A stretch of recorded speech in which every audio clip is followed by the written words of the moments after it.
मैं ह्यूस्टन में नहीं हूँ, बेंगलुरु में हूँ।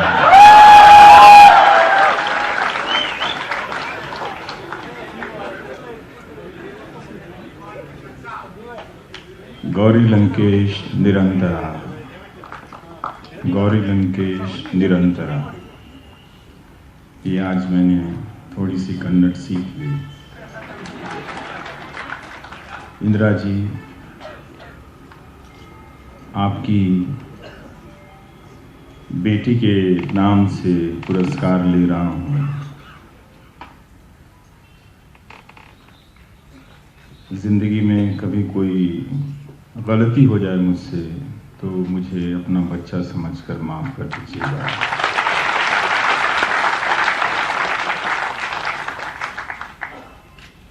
इस हॉल में मौजूद आप सभी बहुत अच्छे लोग हैं। एक पत्रकार की याद में आप जमा हुए हैं। आपको नहीं पता कि आपने कितना बड़ा काम किया है आज यहाँ आकर। मेरे सम्मान के लिए एक पत्रकार की याद में आप सब जमा हुए हैं। मैं भारत के जिस हिस्से से आता हूँ, जिसको हम लोग loosely and largely north India कहते हैं, when Punya Prasoon Vajpayee had to leave his organization, when Abhisar Sharma was forced to leave his organization, when Ajit Anjum was forced to leave his news organization, no one came. No one stood up. लेकिन आप आए हैं। आपने अपना वक्त निकाला है। उस समाज में जहां लोग, बच्चा, नौजवान जर्नलिस्ट बनना चाहता है, उस समाज के लोग चुप हो गए। उस वक्त उनकी हिंदी काम नहीं आई, जिस वक्त हिंदी का पत्रकार हुकूमत के इशारे पर निकालकर सड़क पर फेंक दिया गया। इसलिए जब कोई उत्तर से हिंदी के नाम पर आपको डराए तो डरिए मत,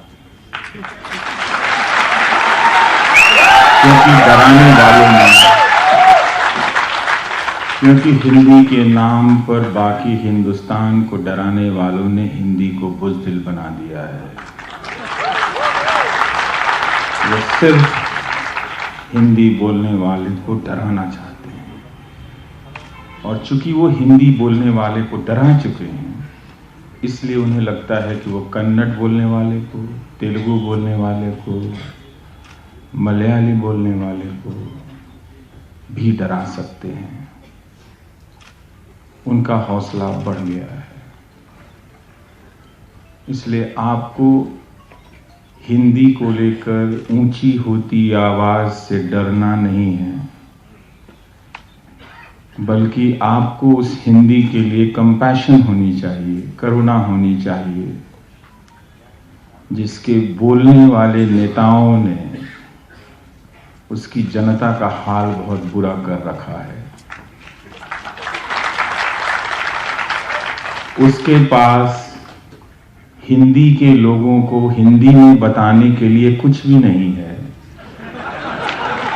इसलिए वो कन्नड़ के लोगों को, मलयालम के लोगों को, तेलुगु के लोगों को, कोंकणी के लोगों को हिंदी के नाम पे डराता है। तो डरिएगा नहीं। आप सबको चिंता करनी चाहिए कि हिंदी प्रदेशों के साथ बहुत धोखा हुआ। हिंदी प्रदेश, जिन्हें आप मध्य प्रदेश, राजस्थान, हिमाचल, उत्तर प्रदेश, बिहार के नाम से जानते हैं, उन हिंदी प्रदेशों में एक भी ऐसी यूनिवर्सिटी नहीं है जिसे लेकर हिंदी प्रदेश का कोई नौजवान सर उठाकर चल सके। इसलिए उस हिंदी प्रदेश में जो नौजवान पैदा होता है वो स्कूल पास करने से पहले अपना सामान पैक करने शुरू कर देता है कि अब वो किस और राज्य में जाएगा पढ़ाई करने के लिए। वो लगातार हिंदी प्रदेश से भाग रहा है, भगाया जा रहा है उन नौजवानों को, बहुत तकलीफ में है, उनके पास कुछ भी नहीं है हिंदी के अलावा। इसलिए उनसे नाराज होने की जरूरत नहीं है, उनसे डरने की जरूरत नहीं है, वो खाली बर्तन है, गूंज रहे हैं, तो डरिएगा नहीं। ये जरूर हुआ है कि जीएन देवी साहब ने अभी कहा कि हम सबको अपने भीतर रिफॉर्म करना पड़ेगा। हम सब ने अपने भीतर डेमोक्रेटिक वर्च्यूज को प्रैक्टिस नहीं किया, उसको रिफॉर्म नहीं किया। हम बहुत ज़्यादा कॉम्प्रोमाइज करते करते करते करते खुद भी खोखले हो चुके हैं। हमारा मोरल पावर, नैतिक बल बहुत कमज़ोर हो गया है। हम जिस विपक्ष के सहारे लोकतंत्र की उम्मीद करते हैं, आप उनके राजनीतिक दलों के भीतर देखिए तो कोई डेमोक्रेसी नहीं है, कोई डेमोक्रेसी का प्रोसेस नहीं है, उनके भीतर कोई मोरल पावर नहीं है, उनके नेता में नैतिक बल नहीं है। जिस नैतिक बल के सहारे गांधी नोआखली में जब पत्थर फेंके जा रहे थे उन पर, जब उन पे ह्यूमन स्क्रिशिया फेंका जा रहा था, तब वो अकेले चल रहे थे क्योंकि गांधी के पास नैतिक बल था। समाज जब वहशी हो गया था, हिंदू और मुसलमान दोनों मामूली अफवाहों के दम पर एक दूसरे को मारने लगे थे, तो उसके बीच में गांधी नोआखली में अपने नैतिक बल के दम पर चल रहे थे।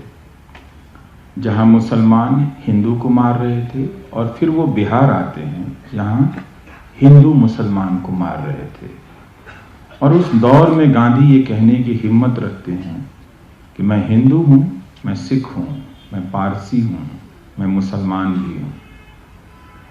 आज कोई नहीं कह सकता, आज वो नाटक के तौर पे भी नहीं कह सकता क्योंकि उसका दिमाग सुन्न हो गया है, वो गांधी से बहुत दूर जा चुका है।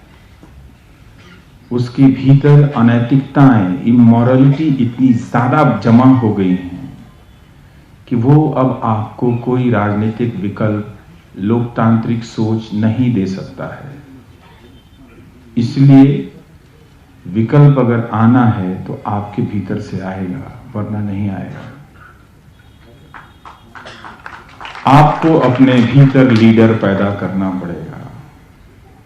उन राजनीतिक दलों ने हार मान ली है, इसलिए हमने अपने भीतर की लोकतांत्रिकता को इन्वोक करना पड़ेगा, उससे खुद को आजाद होना पड़ेगा, वरना हम कभी भी डेमोक्रेसी के आइडियल्स को, उसके आदर्श को, उसके मूल्यों को लागू नहीं कर पाएंगे। उसके नाम पर हम सिर्फ एक राजनीतिक दल को हटाने का अभियान चलाएंगे और फिर उसकी जगह आने वाले लोग उसी तरह की लूटपाट करते रहेंगे। इस प्रोसेस को इतिहास में हमने हम सबको एक मौका दिया है, एक चुनौती दी है कि क्या हम ऐसा कर सकते हैं, क्या हम ऐसा कर पाएंगे। हम उस दिशा में आगे नहीं बढ़ पा रहे हैं। बहुत तरह की झूठ हमने लोकतंत्र के नाम पर लाद ली है। आम आदमी को 20-20 साल तक इंसाफ नहीं मिलता है। इस डेमोक्रेसी ने उन्हें कुछ नहीं दिया, और ये चुनाव आयोग हर 5 साल के बाद हमें भरमाता है कि वोट देना ही लोकतंत्र का महान काम है। वो सबसे छोटा काम है, बल्कि उसे ये कहना चाहिए कि अगर आपने तैयारी नहीं की है मतदान के पहले, तो आपको मतदान केंद्र पे नहीं जाना चाहिए। मतदान केंद्र इंसानों को भेड़ों की तरह हाँक के वहां ले जाने की जगह नहीं है कि आप पिछले चुनावों की 60% की तुलना में इस बार 80% वोट दे आए हैं। अगर आपने किसी सरकार का या विपक्ष का सही तरीके से असेसमेंट नहीं किया है, मूल्यांकन नहीं किया है, तो आप वोट किस तरह से दे रहे हैं। और अगर किसी सरकार के दौर में मीडिया इंडिपेंडेंट नहीं है, तो आपने उस सरकार का असेसमेंट किस दम पर किया है? इस दम पर कि ह्यूस्टन में लोग जमा किए गए और उसका लाइव कवरेज हो रहा है सुबह से। तो भीड़, रैलियों और राजनीतिक सफलताओं के जरिए आप किसी गवर्नमेंट का मूल्यांकन मत कीजिए।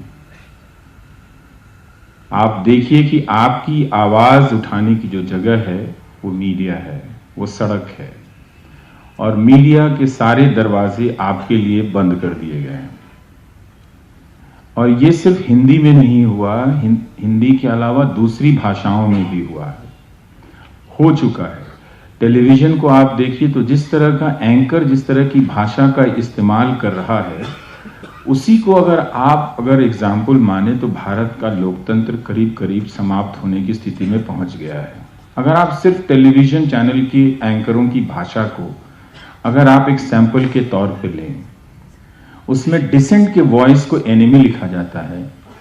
आजकल लॉबी लोग लिखने लगा है, कभी वो एंटी नेशनल लिखता है, कभी वो प्रो पाकिस्तानी लिखता है, कभी वो अर्बन नक्सल लिखता है, फिर वो ग्राफिक्स का चार्ट बनाकर आपको समझाता है कि किस तरह से एक अकेला आदमी जो आवाज उठा रहा है, जो बुजुर्ग दीनहीन सा कोई प्रोफेसर प्रधानमंत्री को चिट्ठी लिख रहा है, वो पाकिस्तान की मदद कर रहा है। तो मीडिया ने हमें इस तरह से मूर्ख समझ रखा है, हमें इस मीडिया से लड़ना पड़ेगा। अगर आप हिंदुस्तान के लोकतंत्र से मोहब्बत करते हैं तो उसके मीडिया से आज आपको लड़ना पड़ेगा। ये बहुत ही मुश्किल स्थिति है, क्योंकि इस मीडिया के लोगों ने बहुत दूर तक हिंदुस्तान की लड़ाई लड़ी है। अब जब वही बदल गया है तो हम क्या कर सकते हैं? आज आप नहीं लड़ेंगे, लेकिन कल आपको इस मीडिया से सड़क पर उतरकर लड़ना पड़ेगा। अपने घर से अखबारों को उठाकर फेंक देना पड़ेगा और टेलीविजन चैनलों के सब्सक्रिप्शन को हटा देने पड़ेंगे। आज आपको लगता है कि यह संभव नहीं है, लेकिन कल आपको करना पड़ेगा। बहुत से लोग जो सड़कों पर आ रहे हैं, जो सरकारी कर्मचारी हैं, जो उन्हीं के वोटर हैं प्रधानमंत्री मोदी के, वो घंटों रैलियां कर रहे हैं और उनका कहीं कोई कवरेज नहीं, उनकी कहीं कोई आवाज नहीं है। वो अपना व्हाट्सएप मैसेज रिकॉर्ड करते हैं और जो लोग प्रदर्शन में गए हैं वही आपस में शेयर करके उसको वायरल करते रहते हैं। तो लोगों की ये स्थिति हो गई है। इस मीडिया ने आदमी की हालत, सिटीजन की हालत बहुत खराब कर दी है। ऐसा नहीं है कि लोगों ने आंख पर चश्मा डाल रखा है और वो गलत चीजों को नहीं देख रहे हैं, वो इसी वक्त में निकल रहे हैं। नौजवान लड़के निकल रहे हैं सड़कों पे, वो ट्विटर पे जाके ट्रेंड करा रहे हैं, लेकिन मीडिया और उसके एडिटर, उसके मालिक ये बता रहे हैं कि ये देश का सौभाग्य है कि नरेंद्र मोदी प्रधानमंत्री हुए हैं हमारे। वो प्रधानमंत्री की तारीफ किसी और तरीके से भी कर सकते थे, लेकिन वो अवतार बता रहे हैं तारीफ करने के लिए। तो जब भी कोई नेता अवतार के रूप में बताया जाने लगे और जो बता रहा है, सबसे पहले आप उससे सतर्क हो जाइए, क्योंकि ये चैनल के मालिक इस तरह की भाषा बोल रहे हैं और बोलते चले जा रहे हैं। तो अगर हम एक नागरिक के रूप में सख्ती नहीं बरतेंगे, लोकतंत्र में एक चीज समझनी चाहिए कि जाकर वोटिंग देना और यूं फोटो खिंचाना, ये सबसे वल्गर फॉर्म है उसका। आपको पता है इस बात का? या हमारे चैनल के भी लोग करते हैं। सेल्फी खिंचाइए वोटिंग फिंगर के साथ। हम एक जिम्मेदार का काम करने गए हैं, जिम्मेदारी का काम करने गए हैं, एक फैसला करने गए हैं कि कौन सरकार बनाएगा। आप कह रहे हैं कि बस यही है आज के दिन का महत्व, कि फोटो खिंचाइए और एक सेल्फी लेकर हमें भेज दीजिए, हम ट्विटर पे डालेंगे। ये चुनाव आयोग भी सिखा रहा है आपको। खैर, उनका मैंडेट दूसरा है, उनका मैंडेट है अरेंजमेंट करना। लेकिन आप इस भ्रम में मत रहिएगा कि 80% मतदान का हो जाना लोकतंत्र का हो जाना है। लोकतंत्र का असली काम मतदान केंद्र से लौट के आने के बाद होता है कि आपने जिसको वोट दिया है वो सही काम कर रहा है कि नहीं। और इस असेसमेंट में आप ये ध्यान रखिए कि भाई लीडर को वोट तो हमने दिया है, ये मीडिया क्यों नाच रहा है लीडर के आगे पीछे। ये मोदी के जो समर्थक हैं वही परेशान है इस मीडिया से कि इसका क्या करें हम। सारे नौजवान जो मोदी जी को बढ़ चढ़कर वोट देते हैं वही परेशान है कि उनकी आवाज कोई नहीं दिखाता है। मोदी जी बना रहे हैं ये नौजवान, लेकिन जब ये नौजवान उनसे कोई बात अपनी पहुंचाना चाहते हैं तो ये मीडिया उनके बीच में दीवार बनकर खड़ा हो जाता है। तो हिंदुस्तान का मीडिया, इस वक्त का जो मीडिया है, वो भारत के लोकतंत्र की हत्या कर रहा है। अब ये आप पर निर्भर करता है कि क्या आप रोज शाम को भारत के लोकतंत्र की हत्या होते देना चाहते हैं। इसका बड़ा भयानक असर पड़ रहा है समाज में। सूचनाओं को, इंफॉर्मेशन को गायब कर दिया गया है और बड़ी बड़ी बातें कर दी जा रही हैं। उन्होंने कहीं भाषण दिया है कि कश्मीर के लोगों को गले लगा लेना है। भाई कहां जाएं गले लगाने के लिए? एक एमपी को जाना होता है तो सुप्रीम कोर्ट से वीजा ले रहा है, फिर सुप्रीम कोर्ट बता रहा है कि तुम जाओगे। जो 3 बार का चीफ मिनिस्टर रहा है या 2 बार का, 1 बार का चीफ मिनिस्टर रहे हैं गुलाम नबी आजाद, भाई आप जाएंगे तो दाएं बाएं मत कीजिएगा, 4 लोग मिलेंगे तो रैली मत कीजिएगा, जाके चले आइए। तो मुझे तो समझ में नहीं आता कि कल को गुलाम नबी आजाद चले जाएं और 5000 लोगों को गले लगाने लगे तो पता चला कोर्ट ही जेल में बंद कर दे कि आप तो पॉलिटिकल काम कर रहे थे। उनको बोलना पड़ेगा जी प्रधानमंत्री जी ने कहा था कश्मीर के लोगों को गले लगाना है। तो जाने का कुछ है नहीं तो गले कहां लगाएंगे, किसको लगाएंगे गले? पहले कश्मीर के तो लोग आपस में गले लगा लें, अपने माँ बाप बच्चों से बात तो कर लें, वो तो है नहीं। फिर उन्होंने कहा हम 370 को लेके 370 जगह सभाएं करेंगे। अच्छी बात है, आप कीजिए। आप भुवनेश्वर में कर रहे हैं, पटना में कर रहे हैं, सोपोर में कर ही नहीं रहे हैं। आपने जब गले लगाने की बात कही तो सारे मंत्रियों को सबसे पहले कश्मीर के गांव-गांव में जाके गले लगाना चाहिए था ना लोगों को। तो भुवनेश्वर में क्या कर रहे हैं? वहां के तो आधे लोगों ने ट्रक पे कश्मीर के बारे में पढ़ के जाना होगा या वो गदर फिल्म देखी होगी। बिहार में क्या कर रहे हैं कश्मीर को लेकर? इसलिए इरादा उनका वो है कि जो उत्तर भारत है, जिसे मैं व्यथित भारत कहता हूं, पीड़ित भारत कहता हूं, जिसको मैं हिंदी प्रदेश कहता हूं, उसके ऊपर इस तरह के मुद्दे लगातार थोपे जा रहे हैं ताकि हिंदी प्रदेश का नौजवान जो है या उसके माँ बाप जो हैं या उसका जो समाज है कभी उससे बाहर नहीं निकल सके।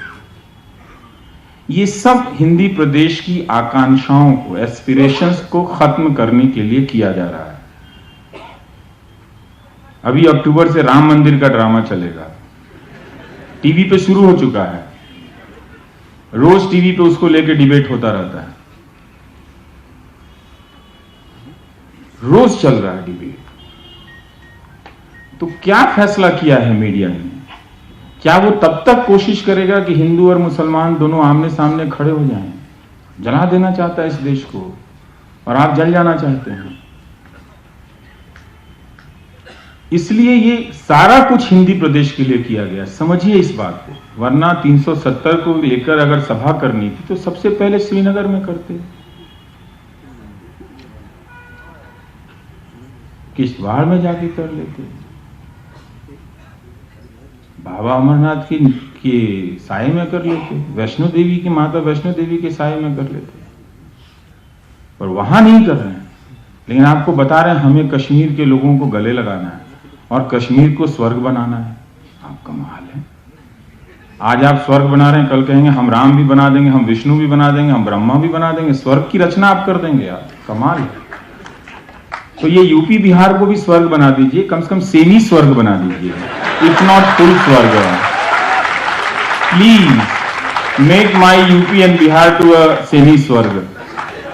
At least give us a nice 2-3 universities where we can read, where we can study, where our youths can flourish. They get new kind of ideas, boldness. Give us a good hospital in UP and Bihar so that they don't have to travel so far to reach Delhi AIIMS. They are being looted, and these students who do not understand, who easily understand one thing, how to hate Muslims and how to become to Hindu-Muslim debate, but they have to understand one day that their life is being fixed by this kind of politics. वो UP Bihar को नरक बनाने के लिए कश्मीर को स्वर्ग बनाने का सपना यूपी बिहार में बांट रहे हैं। इसलिए वो 370 रैली की जगह में उत्तर भारत की जगह जाता है, घाटी में नहीं है। मुझे नहीं मालूम वहां कौन जाने वाला है, लेकिन पटना में राजनाथ सिंह जी क्या कर रहे हैं, कहीं भी जा सकते हैं, मेरे गांव भी जा सकते हैं रैली करने के लिए। लेकिन आप 370 क्यों हटाए हैं? जिनके लिए हटाए हैं उनको तो जाके बताइए। वो आप नहीं कर रहे हैं। तो इसलिए इस चुप्पी को आप समझिए। एक पार्टी का अध्यक्ष बोल रहा है कि जादवपुर यूनिवर्सिटी है, वहां पर हम बालाकोट जैसी स्ट्राइक करेंगे। यही बात हिंदी प्रदेश के नौजवानों को समझानी है कि तुम्हारी यूनिवर्सिटी को कितनी आसानी से पाकिस्तान कह दिया जाता है। क्या मजाक है? अमीर लोगों ने तो अपने बच्चे अमेरिका की यूनिवर्सिटीज में भेज दिए, तुम्हारे लिए तो कोई यूनिवर्सिटी नहीं बची है। दिलीप घोष का बयान छपा है कि वो जादवपुर यूनिवर्सिटी में वो बालाकोट जैसा स्ट्राइक कर देंगे। जिस देश में यूनिवर्सिटी को लेकर इस तरह की बातें कही जा रही हैं, वो देश कभी स्वर्ग नहीं हो सकता है। आप कश्मीर की चिंता छोड़ दो। कश्मीर जो स्वर्ग हुआ है, जिसे स्वर्ग कहा जाता था, वो इसलिए कहा जाता था कि प्रकृति ने उसे खूबसूरती बरती है। आप पहाड़ नहीं पैदा कर सकते, आप दिलों को जोड़ लीजिए। ये काम कर सकते हैं तो करके दिखा दीजिए। हमारी शुभकामनाएं आपके साथ हैं। तो दाएं बाएं भटकाने वाली बातें मत कीजिए। और इतना डरा हुआ कमजोर हिंदी प्रदेशों के जो लोग हैं, उनकी क्या हालत हो गई है। मुझे बहुत दुख होता है उनके लिए। उनको, उनके बच्चों को एक अच्छा स्कूल नहीं मिला, एक अच्छा कॉलेज नहीं मिला, फिर भाग के बैंक से लोन लेके वो प्राइवेट इंजीनियरिंग कॉलेज में जाते हैं। जब पढ़ के आते हैं तो 5,000 की नौकरी मिलती है। फिर कोई सरकार समर्थक उद्योगपति उनको लेक्चर देता है कि ये सब 90% of engineers are not employable. कोई हिंदी प्रदेश के नौजवान को कभी समझ में नहीं आता कि पैसा तो तुमने पूरा दिया था, नोट देने में तो कमी नहीं की, तो फिर तुम्हें ये अनएम्प्लॉयबल एजुकेशन कैसे मिल गया इस देश में? और उनके खिलाफ क्या एक्शन लिया? तो ये हो नहीं रहा है। तो ये समझिएगा। मैं धीरे धीरे इसलिए बोल रहा था कि मैं माफ़ी चाहता हूँ, मुझे अंग्रेज़ी नहीं आती है। मनीला में मेरे दोस्तों ने, मेरी वाइफ ने उसको ट्रांसलेट कर दिया था, इसलिए रिहर्स करके पढ़ दिया था। पर बट माई मदर टंग, मेरी मातृभाषा जो है वो भोजपुरी है, हिंदी नहीं है।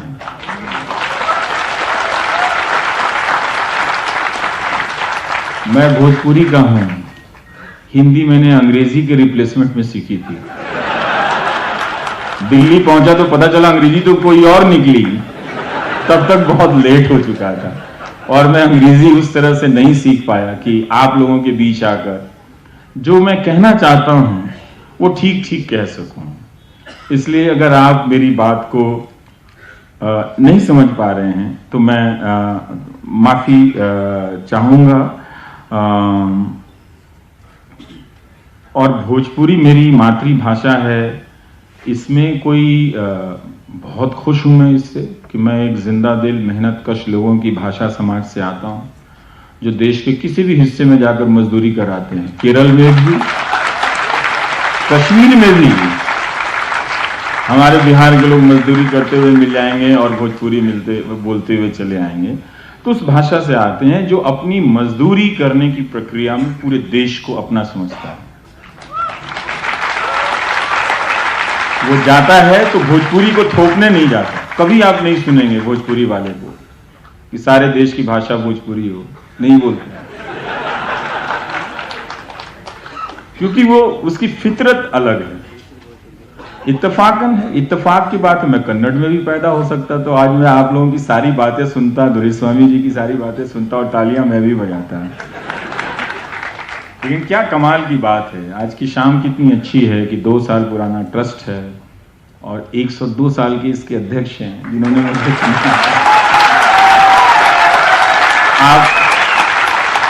आप कर्नाटक वालों के पास क्या है आप नहीं जानते हैं। 102 साल के बुजुर्ग आपके बीच, दादाजी सबके मौजूद हैं, आप में जान डालने के लिए, आप में उम्मीद पैदा करने के लिए, जिन्होंने गांधी को देखा है। क्या चीज है आपके पास आप नहीं जानते। मैं तो आज धन्य हो गया आपको देखकर। मैं थोड़ा भाषा पे बोलना चाहता हूं। तो जैसा कि मैंने बताया कि ठीक ठीक तरीके से मुझे भारत की 2 भाषा आती है, एक भोजपुरी हिंदी और काम चलाऊ उर्दू, और अंग्रेज़ी चूँकि मैं पढ़ लेता हूँ, उसमें कोई दिक्कत नहीं होती है। तो स्कूल के दिनों में, और इस पॉलिटिक्स को आप समझिए कि भाषा से कैसे रिश्ता बनता है। हम जब, और ये आपके साथ भी होता होगा, कन्नड़ वालों के साथ भी होता होगा, तमिल वालों के साथ होता होगा, कि अंग्रेज़ी हमारा क्या कर डालती है। हमारा भाषा से रिश्ता जो बनता है पहले डर से बना। अंग्रेज़ी सीखनी थी, अब कहाँ से अंग्रेजी बोले, वो अंग्रेजी के टीचर हिंदी में पढ़ा गई सारी कहानी। तो शेक्सपियर को हमने अंग्रेजी में, हिंदी में पढ़ा, तो जब बाद में आकर अंग्रेजी में पढ़ा तो लगा ये कहानी तो कभी पढ़ी नहीं है। तो किसी ने कहा 10th में पढ़ाया गया, मैंने कहा तो हिंदी में पढ़ी थी मैंने, अंग्रेजी में तो फील ही नहीं आ रही। तो हम भाषाओं के साथ कई तरीके से जीते हैं, लेकिन डर गया अंग्रेजी से, तो छिप गया हिंदी के पास जाकर। तो हिंदी ने मुझे अपना लिया, चलो ठीक है, भोजपुरी से आए हो तो आओ रहो मेरे पास। तो तब मुझे हिंदी लगती थी कि थरथराहट, जो डरना घबराना कहते हैं, उसमें जब पसीना निकलता है तो उस पसीने को पोंछती हुई सूती साड़ी लगती थी। जिसे आप अपने हाथ के बीच में रखकर, उंगलियों के बीच में रखकर उसकी मुलायमियत को महसूस कर सकते हैं। मेरी हिंदी वो हिंदी थी, क्योंकि इससे बोलने वाले जिस समाज के लोग आते हैं वो कई मानकों पर पीछे रह गए जिंदगी में। तो उन्होंने उस हिंदी को उसी तरह से बांधा, पोछा, लपेटा, कभी गमछा बनाया, कभी पोछा बनाया, कभी साड़ी बनाई। तो उस तरह से हिंदी थी, और उसने बहुत संभाल के रखा कि किसी भाषा से मत डरना और किसी भाषा को मत डराना। ये सूती साड़ी की फितरत है, वो कभी भी ऐंठन में नहीं चलती है कि मैं कुछ खास हूं। सूती साड़ी की अपनी गरिमा यही होती है कि मैं सामान्य हूं। तो जब भी किसी को सामान्य होने का, महसूस होने का मन करता है, वो अपने आप को सूती साड़ी में लपेट लेती है। ये आप किसी से चेक कर सकते हैं। इसलिए मैं नहीं चाहता कि मेरी हिंदी से आप डरें, कोई भी डरे। मैं हमेशा चाहता हूं कि उसे आप जब भी छुएं लगे कि वो आपकी हिंदी है और वो आपके पास आई है, आपसे बात करना चाहती है। जिस तरह से आपने हमारे महान कवियों को, उमापति जी ने दुष्यंत कुमार जी को, कुंवर नारायण जी को आपने कन्नड़ा में सुनाया। यही भाषाओं का संवाद होता है, यही रिलेशन होता है। वो मंच पे चढ़ के बोलने का, एक राष्ट्र, एक भाषा, हर चीज एक एक एक एक एक लगता है एक के बाद अब 2 नंबर का हिसाब ही इस देश से गायब हो जाएगा। ना 3 बचेंगे, ना 4 बचेंगे, ना 5 बचेंगे, ना 6 बचेंगे, ना 7 बचेंगे, ना 8 बचेंगे, ना 9 बचेंगे, ना 0 बचेगा, एक रहेगा सिर्फ, खाली एक। सब चीज में एक लिख दीजिए आप। तो वो एक पूरा प्लान है। तो आप देखिए कि वो हिंदी भी कैसी है, वो भोजपुरी की तरह ही है। कॉन्ट्रैक्ट पर काम करती हुई, कम पैसे पर जीती हुई, झुग्गियों में रहती हुई, बसों में धक्के खाती हुई, अंग्रेजी के नाम पर ठुकरा दी गई। इसलिए जब सरकारें हिंदी में काम करती हैं या बोलती हैं तो वो हिंदी पे एहसान नहीं करती हैं, और ना ही हिंदी के लिए कोई अपॉर्चुनिटी, अवसर बनाती हैं, बल्कि नेता हिंदी के नाम पर हिंदी के बीच अपने लिए मौके बनाता है।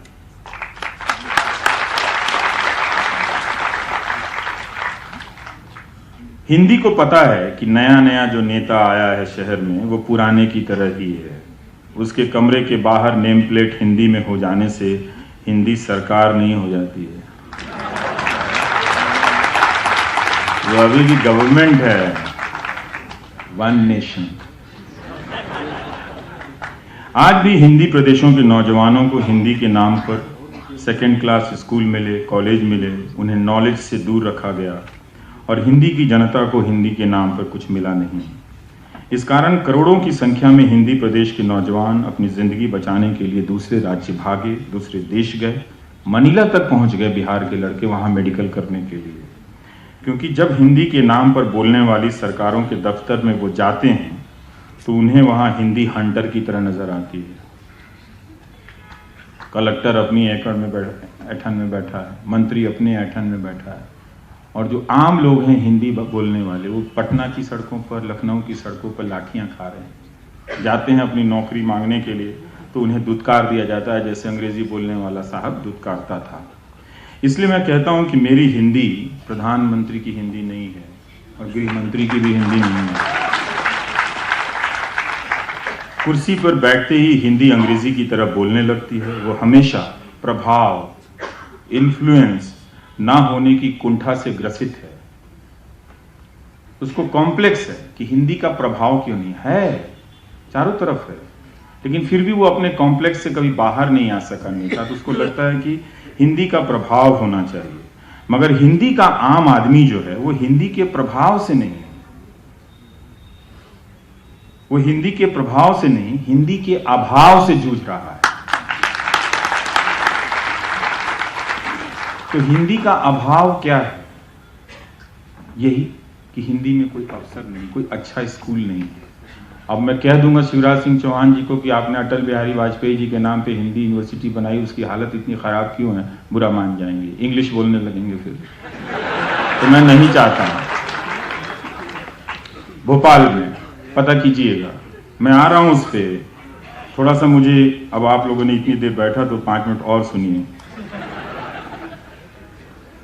तो हिंदी का आम आदमी हिंदी के प्रभाव से नहीं, हिंदी में अभाव से जूझ रहा है। भाषा में नॉलेज का जो संसार है, ज्ञान का संसार का अभाव उसे और गरीब बना रहा है, वो गरीब हो गया है। हिंदी प्रदेश का नौजवान हिंदी से भागता फिर रहा है।